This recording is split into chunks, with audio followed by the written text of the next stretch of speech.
Here I have made notes of the last part of the chapter. Please read the book carefully and improve upon the notes. Write extra points if you can. These long run causes of comparative development, they have to be read between the lines in order to understand them properly. Let's look at it. So this is the last part of the chapter, comparative economic development, and we were discussing long run causes of comparative development. So this is a very small part because I thought that there will be more arrows, but I think very small explanation is left. We have reached till this particular point that the post-colonial institutions, how they are going to affect the public goods quality, well-functioning markets, and effective civil society. So in arrow 17, you have how post-colonial institutions quality will affect the public goods quality, right? See, if you have a democratic government, if there is a rule of law, if elites they have there are certain constraints on their behavior. It should not happen that whenever whatever they want they will be able to do. There is a rule of law, and that rule of law is same for everyone, whether he or she is an elite or anyone is economically very poor. So, in case if you have these things, if you have a democratic government, if there is a rule of law, and if there are constraints on elite, this will encourage the better quality public goods, right? This will create faith in the government. By public goods, we mean health, education, right? Infrastructure. So, all of this is going to be affected in case if you have democratic government, you have rule of law, and you have constraints on elite. Then arrow 18 shows post-colonial institutional quality on the well-functioning markets.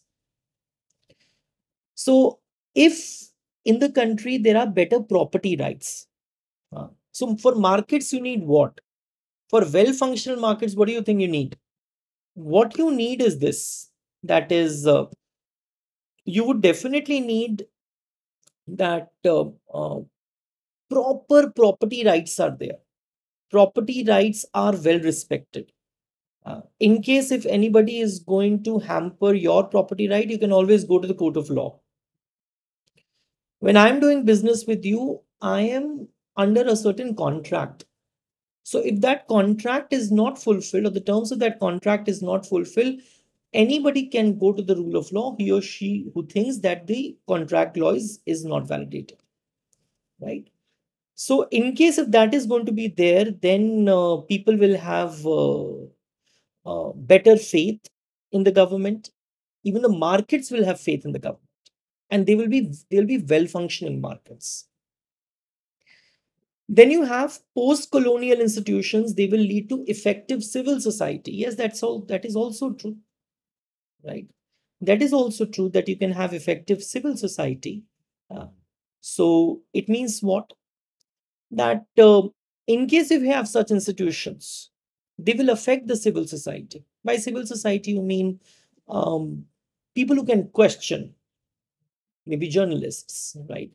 Maybe people who are fighting for human rights, fighting for the rights of individuals. So they can organize and act effectively. So even at any point of time, if the government is not going to do proper justice, they can always question the government, and they can uh, run to the system which is going to favor them, which is going to protect their rights, right? So and that independent force should act independent of state in the market. So it should not be governed by state. One thing is that. So supposedly, if journalism is going to be affected by state, then it will always write everything good for the state. Or markets, in case if it is influenced by markets, then if market is doing any corruption, they will never be able to tell. So that should not happen, right? And all of these three, these public goods quality, well functioning market, effective civil society, all of this is going to lead to it is going to lead to the income development. It is going to lead to human development, right? Naturally, because people will have um, they will experience increase in productivity. In case if you have well-functioning market, don't you think productivity increases will be there? What don't you think income gains will be there? They will be. If there are good public goods quality, then human development is going to increase. So all of these three is all they are also going to affect income development and human development, right? I think this ends the introduction to development economics. Now I can start with the classical theories of development. So that I'll do in the next class. Thank you, Todaro.